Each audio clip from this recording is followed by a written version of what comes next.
ಕರ್ನಾಟಕ ರಾಜ್ಯ ಅನುಮತಿ ಪಡೆದ ವಿದ್ಯುತ್ ಗುತ್ತಿಗೆದಾರರ ಸಂಘ. ಕರ್ನಾಟಕ ರಾಜ್ಯದಲ್ಲಿ ವಿದ್ಯುತ್ ಗುತ್ತಿಗೆದಾರರ ಪಾತ್ರ ಮಹತ್ವದ್ದಾದದ್ದು. ಗುತ್ತಿಗೆದಾರರನ್ನ ಉಳಿಸಿ ಅಂತ ಹೇಳಲಾಗ್ತಾ ಇದೆ. ಕರ್ನಾಟಕದ ವಿದ್ಯುತ್ ಕ್ಷೇತ್ರ ಉಳಿಸೋಣ, ಖಾಸಗೀಕರಣ ತಿರಸ್ಕರಿಸೋಣ. ಕರ್ನಾಟಕ ರಾಜ್ಯ ಅನುಮತಿ ಪಡೆದ ವಿದ್ಯುತ್ ಗುತ್ತಿಗೆದಾರರ ಸಂಘದ ಅಧ್ಯಕ್ಷರಾದ ರಮೇಶ್ ಅವರ ನೇತೃತ್ವದಲ್ಲಿ ಸರ್ಕಾರದಿಂದ ಅನುಮತಿ ಪಡೆದ ವಿದ್ಯುತ್ ಗುತ್ತಿಗೆದಾರರ ಸಮಾಪನಾ ವರದಿ ವ್ಯವಸ್ಥೆಯನ್ನ ಮುಂದುವರಿಸಿ ಸಂಬಂಧಿತ ಆದೇಶವನ್ನ ಹೊರಡಿಸದಂತೆ ಹಾಗೂ ವಿದ್ಯುತ್ ಇಲಾಖೆ ಖಾಸಗೀಕರಣ ವಿರೋಧಿಸಿ ಬೃಹತ್ ಪ್ರತಿಭಟನೆಯನ್ನ ಮಾಡಲಾಯಿತು. ಸರ್ಕಾರದಲ್ಲಿ ನಮ್ಮ ಬೇಡಿಕೆಗಳು ಸರ್ಕಾರದಿಂದ ಅನುಮತಿ ಪಡೆದ ವಿದ್ಯುತ್ ಗುತ್ತಿಗೆದಾರರ ಸಮಾಪನಾ ವರದಿ ಕರ್ನಾಟಕ ರಾಜ್ಯದಲ್ಲಿ ಕಡ್ಡಾಯವಾಗಿರುತ್ತದೆ. ಇತರ ರಾಜ್ಯಗಳಲ್ಲಿ ಕಡ್ಡಾಯವಾಗಿರುವುದಿಲ್ಲವನ್ನು ಹೋಲಿಸಿ ನಮ್ಮ ರಾಜ್ಯದಲ್ಲಿ ಬೇರೆ ರಾಜ್ಯದ ಮಾದರಿಯನ್ನ ಅಳವಡಿಸಿಕೊಳ್ಳುವಂತೆ ಸರ್ಕಾರದಲ್ಲಿ 150 ಕಿಲೋವ್ಯಾಟ್ ವರೆಗೂ ಗುತ್ತಿಗೆದಾರರು ಬೇಡ ಎಂಬ ಪ್ರಸ್ತಾವನೆಯಲ್ಲಿರುವಂತಹ ವಿಷಯವನ್ನ ಕೈಬಿಡುವಂತೆ ಆಗ್ರಹಿಸಿದ್ರು. ಭಾರತೀಯ ವಿದ್ಯುತ್ ಕಾಯ್ದೆಯನ್ವಯ 2023ರ ಕ್ರಮ ಸಂಖ್ಯೆ 31ರ ಪ್ರಕಾರ ಪರವಾನಗಿ ಪಡೆದ ವಿದ್ಯುತ್ ಗುತ್ತಿಗೆದಾರರಿಂದಲೇ ವಿದ್ಯುತ್ ಕಾಮಗಾರಿಯನ್ನ ನಿರ್ವಹಿಸಬೇಕು ಎಂಬ ಆದೇಶವಿರುತ್ತದೆ. ಉತ್ತಮ ಗುಣಮಟ್ಟದವನ್ನು ಮುಂದುವರಿಸಬೇಕು. ಸುರಕ್ಷತೆಯ ಕಾಮಗಾರಿಗಾಗಿ ಈ ಆದೇಶವನ್ನ ಘನ ರಾಜ್ಯ ಸರ್ಕಾರ ಹೊರಡಿಸಿದೆ. ಈಗ ಚಾಲ್ತಿಯಲ್ಲಿರುವಂತೆ ವಿದ್ಯುತ್ ಗುತ್ತಿಗೆದಾರರು ಮಾಡಿರುವ ಕಾಮಗಾರಿಗಳಿಗೆ ವಿದ್ಯುತ್ ಗುತ್ತಿಗೆದಾರರೇ ಸಮಾಪನಾ ವರದಿ ಸಲ್ಲಿಸಲು ಮುಂದುವರಿಸಬೇಕು. ಸಮಾಪನಾ ವರದಿ ನೀಡುವ ಸಮಯದಲ್ಲಿ ವಿದ್ಯುತ್ ಗುತ್ತಿಗೆದಾರರು ವಿದ್ಯುತ್ ಕಾಮಗಾರಿಗಳನ್ನ ನಿರ್ವಹಿಸಲು ವಿದ್ಯುತ್ ಉಪಕರಣಗಳನ್ನು ಬಳಸಿ ಅದರಿಂದ ಉತ್ತಮ ಗುಣಮಟ್ಟದ ಕಾಮಗಾರಿಯನ್ನು ನಿರ್ವಹಿಸುತ್ತಾರೆ. ಈ ಉಪಕರಣಗಳು ಯಾವುದೇ ಗ್ರಾಹಕರ ಬಳಿ ಇರುವುದಿಲ್ಲ. 104 ವರ್ಷ ಇತಿಹಾಸವಿರುವ ಕರ್ನಾಟಕ ರಾಜ್ಯ ಅನುಮತಿ ಪಡೆದ ವಿದ್ಯುತ್ ಗುತ್ತಿಗೆದಾರರ ಸಂಘವು ಸೇರಿದಂತೆ ವಿವಿಧ ಗುತ್ತಿಗೆದಾರರ ಸಂಘಗಳು, ಸಮಿತಿಯವರು ಹಾಗೂ ವೈರ್ಮ್ಯಾನ್ ಸೂಪರ್ವೈಸರ್ಗಳು ಈ ರೀತಿಯಾದ ಪರವಾನಗಿ ಗುತ್ತಿಗೆದಾರರು ಸರಿಸುಮಾರು 69,500ಕ್ಕಿಂತಲೂ ಅಧಿಕ ಸದಸ್ಯರಿದ್ದು ಇವರೆಲ್ಲರಿಗೂ ತೊಂದರೆ ಉಂಟು ಮಾಡುವ ಯೋಜನೆ ಇದಾಗಿರುತ್ತದೆ. ಇದರ ವಿರುದ್ಧ ನಮ್ಮ ಕಠಿಣ ಹೋರಾಟ. ವಿದ್ಯುತ್ ಗುತ್ತಿಗೆದಾರರು ವಿದ್ಯುತ್ ಪರವಾನಗಿ ಪಡೆಯಲು ಮತ್ತು ನವೀಕರಣದ ಸಮಯದಲ್ಲಿ ಪ್ರತಿ ಗುತ್ತಿಗೆದಾರರು ಸುಮಾರು 10,000ಗಳನ್ನ ಸರ್ಕಾರಕ್ಕೆ ಸಂದಾಯ ಮಾಡ್ತಾರೆ. ಇದರಿಂದ ವರ್ಷಕ್ಕೆ ಸರ್ಕಾರಕ್ಕೆ ಬಹಳ ಆದಾಯವಿರುತ್ತೆ. ಇದು ಗುತ್ತಿಗೆದಾರರ ಹಾಗೂ ಅವರ ಕುಟುಂಬದವರ ಅಳಿವು ಉಳಿವಿನ ಪ್ರಶ್ನೆಯಾಗಿರುವುದರಿಂದ ಕರ್ನಾಟಕ ಸರ್ಕಾರವು ಈ ನೂತನ ಕಾನೂನನ್ನ ಜಾರಿಗೊಳಿಸಿದೆ.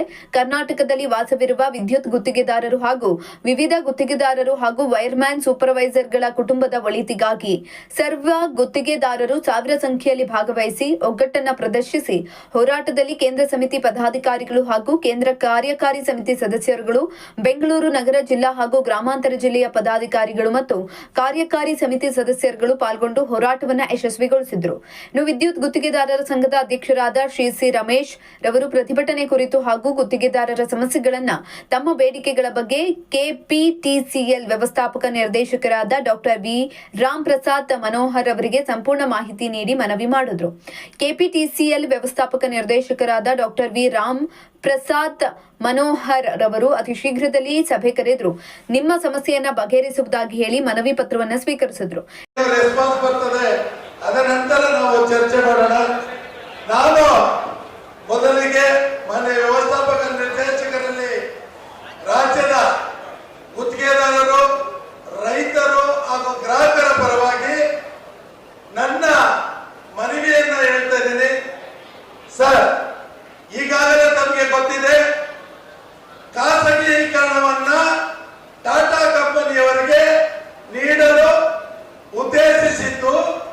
ಅದರ ಸಂಬಂಧವಾಗಿ ಕೆಎಚ್ ಅವರು ನಾಳೆ 23ನೇ ತಾರೀಕು ಆಕ್ಷೇಪಣೆ ಸಲ್ಲಿಸಲು ಕೊನೆಯ ದಿನಾಂಕವಾಗಿದೆ. ಈಗಾಗಲೇ ಕಳೆದ 10 ದಿನಗಳಿಂದ ರಾಜ್ಯ ವ್ಯಾಪ್ತಿಯಲ್ಲಿ ನಮ್ಮ ಸಂಘ 31 ಜಿಲ್ಲೆ 231 ತಾಲೂಕುಗಳಲ್ಲಿ ಜನಜಾಗೃತಿಯನ್ನು ಮೂಡಿಸುವ ಮುಖಾಂತರ ಲಕ್ಷಾಂತರ ಆಕ್ಷೇಪಣೆಗಳನ್ನು ಸಲ್ಲಿಸಲಾಗಿದೆ. ಇದಕ್ಕೆ ಬೆಂಬಲವಾಗಿ ಪ್ರಮುಖ ರೈತ ಸಂಘದ ಮುಖಂಡರುಗಳು ಈ ಒಂದು ಏನು ಖಾಸಗೀಕರಣ ಇದಕ್ಕೆ ಸಂಪೂರ್ಣ ವಿರೋಧವನ್ನು ವ್ಯಕ್ತಪಡಿಸಿದ್ದು, ಮುಂದೆ ಏನಾದರೂ ಖಾಸಗೀಕರಣವಾದರೆ ರಾಜ್ಯದಲ್ಲಿ ಒಂದು ಉಗ್ರ ಹೋರಾಟವನ್ನ ಮಾಡ್ತೀವಿ ಅಂತ ಈಗಾಗಲೇ ನಮ್ಮ ಅಧ್ಯಕ್ಷರು ಬೆಳಗ್ಗೆ ಸಭೆಯಲ್ಲಿ ಮಾತಾಡುವಾಗ ನಿರ್ಣಯವನ್ನ ಮಾಡಿದ್ದಾರೆ. ಸರ್, ನಮ್ಮ ಬೆಸ್ಕಾಂ ಇಲಾಖೆ, ಬೆಸ್ಕಾಂ ಅಂದ್ರೆ 5 ಕಂಪನಿಗಳು ಒಂದು ಪ್ರಪೋಸಲ್ ಅನ್ನ ಕೊಟ್ಟಿದ್ದಾರೆ. ಏನು ಪ್ರಪೋಸಲ್? Easy to business. ಯಾವುದೇ ಒಂದು ಕಟ್ಟಡ, ಯಾವುದೇ ಒಂದು ಸಂಪರ್ಕಕ್ಕೆ ಓನರ್ ಡಿಕ್ಲರೇಷನ್ ಕೊಡೋದು, ಸೆಲ್ಫ್ ಡಿಕ್ಲರೇಷನ್. ನನ್ನ ಮನೆ ವೈರಿಂಗ್ ಸರಿ ಇದೆ, ನಾನು ಅಳವಡಿಸಿರುವ ಜನರೇಟರ್ ಸರಿ ಇದೆ, ನಾನು ಅಳವಡಿಸಿರುವ ಪರಿವರ್ತಕ ಸರಿ ಇದೆ, ನೀವು ವಿದ್ಯುತ್ ಸಂಪರ್ಕ ಕೊಡಿ.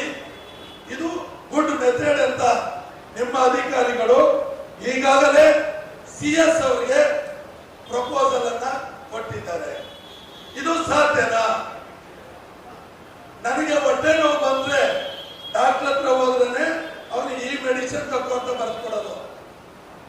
ನಾನೇ ಹೋಗಿ ಮೆಡಿಕಲ್ ಸ್ಟೋರ್ಗೆ ನನ್ ಹೊಟ್ಟೆ ನೋವು ಯಾವ್ದೋ ಮಾತ್ರೆ ಕೊಡು ಅಂದ್ರೆ ಅದು ಕ್ಯೂರ್ ಆಗಲ್ಲ. ಸೆಲ್ಫ್ ಡಿಕ್ಲರೇಷನ್ ನನ್ಗೆ ಅರ್ಥ ಆಗುದಿಲ್ಲ.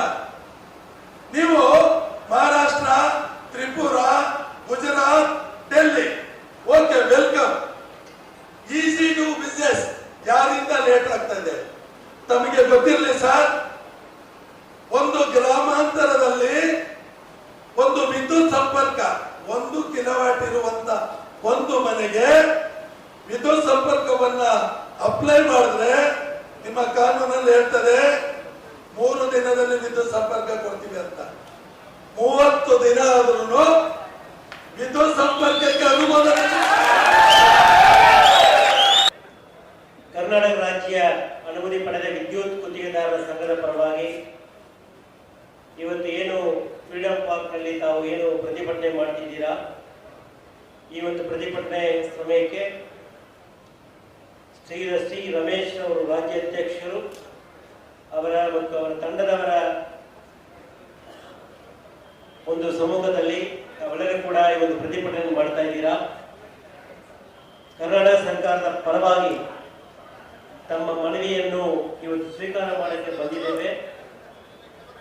ಈಗಾಗಲೇ ನಿಮ್ಮ ರಾಜ್ಯ ಅಧ್ಯಕ್ಷರು ಮಾತಾಡುವಾಗ ಹಲವಾರು ವಿಷಯಗಳನ್ನು ಮಾತಾಡಿದ್ದಾರೆ. ಆ ವಿಷಯಗಳ ಬಗ್ಗೆ ಖಂಡಿತಾಗ ನಾವು ಪರಿಗಣಿಸಬೇಕಾಗುತ್ತದೆ. ಆದರೆ ಆ ಪರಿಗಣಿಸುವ ವ್ಯಾಪ್ತಿ ಈ ಒಂದು ವೇದಿಕೆ ಅಲ್ಲ ಅಂತ ಹೇಳಲಿಕ್ಕೆ ನಾನು ಬಯಸ್ತಾ ಇದ್ದೀನಿ. ಹಾಗಾಗಿ ಮಾನ್ಯ ಅಧ್ಯಕ್ಷರುಗಳಿಗೆ ಮತ್ತು ಅವರ ಪದಾಧಿಕಾರಿಗಳಿಗೆ ಈ ಒಂದು ಸಂದರ್ಭದಲ್ಲಿ ತಮ್ಮೆಲ್ಲರನ್ನು ಕೂಡ ಕರೆದು ಮಾನ್ಯ ಇಂಧನ ಸಚಿವರ ಸಮ್ಮುಖದಲ್ಲಿ ಸಭೆಯನ್ನು ಮಾಡಿ ಕೂಡಲೇ ಚರ್ಚೆ ಮಾಡಿ ಈ ವಿಷಯ ಬಗ್ಗೆ ತೀರ್ಮಾನ ಮಾಡ್ತೀವಿ ಅಂತ ಭರವಸೆಯನ್ನು ಕೊಡಲಿಕ್ಕೆ ಬಯಸ್ತಾ ಇದ್ದೀನಿ. ನನಗೆ ನೀವೊಂದು ಸಭೆ ಮಾಡ್ತೀವಿ ಅಂತ ಹೇಳಿದ್ರಿ, ವೆಲ್ಕಮ್. ಆದ್ರೆ ಆ ಸಭೆಯನ್ನ ಎಷ್ಟು ದಿನದೊಳಗಡೆ ನೀವು ಮಾಡ್ತೀರಿ? ಯಾಕಂದ್ರೆ ಕಳೆದ ಬಾರಿ ನೀವು ಮಾಡಿದಾಗ ಸಭೆ ಮಾಡ್ತೀವಿ ಅಂತ ಮಾಡೇ ಇಲ್ಲ. ನಮ್ಗೆ ಕೇಳ್ತಾರೆ ಎಲ್ಲರೇ ಏನಾಯ್ತು ಅಂತ. ಮಾನ್ಯ ಇಂಧನ ಸಚಿವರಾಗಿರುವಂತಹ ಶ್ರೀ ಸ್ಟಾರ್ಟ್ ಸಾಹೇಬರು ಜನಪರವಾಗಿ ಮತ್ತು ತಮ್ಮ ಗುತ್ತಿಗೆದಾರ ಸಂಘ ಪರವಾಗಿ ಕಾಳಜಿ ವಹಿಸಿದ್ದಾರೆ. ಖಂಡಿತಾಗ ಇವತ್ತು 15 ದಿವಸ ಒಳಗಡೆ ನಾನು ಅದನ್ನು ಸಭೆಯನ್ನು ಮಾಡೋದಕ್ಕೆ ವ್ಯವಸ್ಥೆ ಮಾಡ್ತೀನಿ. ಆದ್ರೆ ಒಂದು ಒಂದು ಒಂದು ಮನವಿ ಸರ್,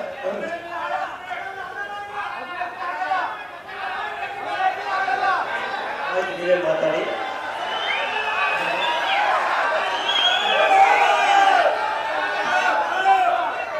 ಒಂದು ನಿಮಿಷ ಸ್ನೇಹಿತರೆ, ಬೇಕೇ ಬೇಕು, ಬೇಕೇ ಬೇಕು, ಬೇಕೇ ಬೇಕು, ಅತಿ ಶೀಘ್ರದಲ್ಲಿ ಬೇಕು, ಅತಿ ಶೀಘ್ರದಲ್ಲಿ ಬೇಕು, ಈಗ ಕಾಯಕ್ಕಾಗಲ್ಲ. ಒಂದು ನಿಮಿಷ ಸ್ನೇಹಿತರೆ. ಸರ್, ಈಗ 15 ದಿನದ ಒಳಗಡೆ ನಮ್ಮ ಏನು ಸಮಾಪನ ವರದಿಯ ಬಗ್ಗೆ ಚರ್ಚೆ ಮಾಡ್ತೀವಿ ಅಂತ ಹೇಳಿದಾರೆ ಒಂದು. ಆದ್ರೆ ಈ 30ನೇ ತಾರೀಕಿಗೆ ನಮ್ಮ CS ಸಾಹೇಬರು ಮೇಡಮ್ ಅವರು ಮೀಟಿಂಗ್ ಕರೆದಿದ್ದಾರೆ. ಪ್ರಪೋಸಲ್ ನ ಅಂಗೀಕರಿಸಬೇಕು. 30ನೇ ತಾರೀಕು ಅಂದ್ರೆ ಇವತ್ತು 22, ಇನ್ನು 8 ದಿನಕ್ಕೆ ಅಂಗೀಕಾರ ಆಗಿ ಅದು ನೋಟಿಫೈ ಆಗೋದ್ಮೇಲೆ ನಾವು ಏನ್ ಹೋರಾಟ ಮಾಡಿದ್ರೆ ಏನ್ ಫಲ? ಇದೇ ತಿಂಗಳು 30ನೇ ತಾರೀಕು CS ಇವರು ಒಂದು ಸಭೆಯನ್ನ ಕರೆದಿದ್ದಾರೆ ಸರ್. ಸಾಲಿನಿ ರಜನೀಶ್ ಸರ್, ಇಂಧನ ಇಲಾಖೆ ನಮ್ಮ ಗೌರವ್ ಗುಪ್ತಾ ಅವ್ರನ್ನು ಸಭೆಗೆ ಅವರೊಬ್ಬರನ್ನೇ ಕರೆದಿರೋದು. ರಾಜಸ್ಥಾನ, ತ್ರಿಪುರ ಅಲ್ಲಿಯ ಸೆಕ್ರೆಟರಿಗಳನ್ನ ಕರೆದಿದ್ದಾರೆ. ಈಗಾಗಲೇ ಸರ್ಕಾರಕ್ಕೆ ಮೇಡಮ್ ಅವರಿಗೆ ಇಂಧನ ಇಲಾಖೆ ನಮ್ಮ ಬೆಸ್ಕಾಂ ಅವರು ಒಂದು ಪ್ರಪೋಸಲ್ ಅನ್ನ ಕಳಿಸಿದ್ದಾರೆ. ಇನ್ ಫೇವರ್ ಆಫ್ ಇವರು ಕಾಂಟ್ರಾಕ್ಟ್ ಬೇಡ ಅಂತ. ನಮ್ಮ ಇನ್ಸ್ಪೆಕ್ಟರ್ ಅವರು contract safety wise, revenue wise ಇವರು ಬೇಕು ಅಂತ ಕಳಿಸಿದ್ದಾರೆ. ಕಂಪ್ಯಾರಿಸನ್ ಅನ್ನು ಕೊಟ್ಟಿದ್ದಾರೆ. ಈಗ ನೀವು ಇನ್ನು 15 ದಿನಕ್ಕೆ ಸಭೆ ಕರೆದು 30ನೇ ತಾರೀಕು ಹೋದ ಗೆಜೆಟ್ ಪಾಸ್ ಆದ್ರೆ ನಾವೇನ್ ಮಾಡ್ಬೇಕು ಸರ್? ಈಗ KNC ಪ್ರೈವೇಟೈಸೇಷನ್ ಇದೆ, ಅದು ಬಿಡಿ, ಸರ್ಕಾರ ಲೆವೆಲ್ ಅಲ್ಲಿ ಇದೆ, ಮುಖ್ಯಮಂತ್ರಿಗಳ ಒಂದು ನಿರ್ಧಾರನೂ ಇದೆ. ಇದು 30ನೇ ತಾರೀಕು ಮೀಟಿಂಗ್ ಇದೆ, ನಾವ್ ಏನ್ ಮಾಡ್ಬೇಕು ನೀವು ಹೇಳಿ ಸರ್. 30ನೇ ತಾರೀಕು ಏನು ಮೀಟಿಂಗ್ ನಡೀತಿದೆ ಹೇಳ್ತೀರಲ್ವಾ, ಅದಕ್ಕೆ ಪೂರ್ವದಲ್ಲೇ ನಿಮಗೆ ಸಭೆ ಕರೆಯಲಿಕ್ಕೆ ವ್ಯವಸ್ಥೆ ಮಾಡಿ. Okay sir.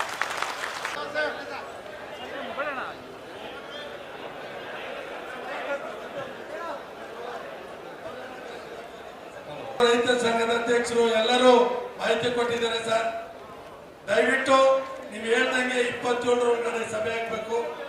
ಆ ಸಭೆಯಲ್ಲಿ ಯಾಕಂದ್ರೆ ನಮ್ಗೆ positive negative what are it may be result ಬಂದ್ಬಿಡ್ಬೇಕು. ಎಸ್ ಆರ್ ನೋ, ಎಸ್ ಅಂದ್ರೆ ಏನು, ನೋ ಅಂದ್ರೆ ಏನು ನಾವು ಡಿಸೈಡ್ ಮಾಡ್ಬೇಕು.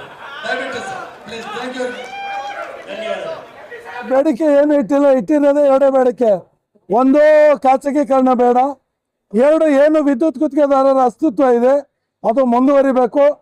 ನಿಮ್ಮ ಅಧಿಕಾರಿಗಳು ಏನಿವತ್ತು 150 ಕಿಲೋವಾಟ್ ಒಳಗಡೆ ಸಮಾಪನ ವರದಿ ಬೇಡ, ಗ್ರಾಹಕನೇ ಸೆಲ್ಫ್ ಡಿಕ್ಲರೇಷನ್ ಮಾಡ್ಕೋಬೇಕು ಅಂತ ಹೇಳಿದ್ರೆ ಆ ಕಾಯ್ದೆ ರದ್ದಾಗಬೇಕು. ಗುತ್ತಿಗೆದಾರರು ಈ ರಾಜ್ಯದಲ್ಲಿ ನಾವು ಆರ್ಥಿಕತೆಯಿಂದ ಸ್ವಾವಲಂಬಿಗಳಾಗಿ ನಾವು, ನಮ್ಮ ಕುಟುಂಬ, ನಮ್ಮ ಕಾರ್ಮಿಕರು, ನಮ್ಮ ಡೀಲರ್ಸ್ ಏನು ಇವತ್ತು ಇಡೀ ರಾಜ್ಯದಲ್ಲಿ 35 ಲಕ್ಷಕ್ಕೂ ಅಧಿಕ ಸದಸ್ಯರು ಈ ಜೀವನವನ್ನು ಮಾಡ್ತಾ ಇದ್ವಿ. ನಾವೆಲ್ಲ ಈ ರಾಜ್ಯದಲ್ಲಿ ಬದುಕುವಂಥ ವ್ಯವಸ್ಥೆ ಆಗಬೇಕು.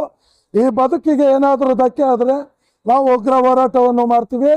ರಕ್ತ ಕ್ರಾಂತಿಗೂ ರೆಡಿ ಇದ್ದೀವಿ, ಪ್ರಾಣ ಕೊಡೋಕ್ಕೂ ರೆಡಿ ಇದ್ದೀವಿ ಅಂತ ಈ ಸಂದರ್ಭದಲ್ಲಿ ಹೇಳ್ತಾ, ಇದು ಸಾಂಕೇತಿಕ ಧರಣಿ.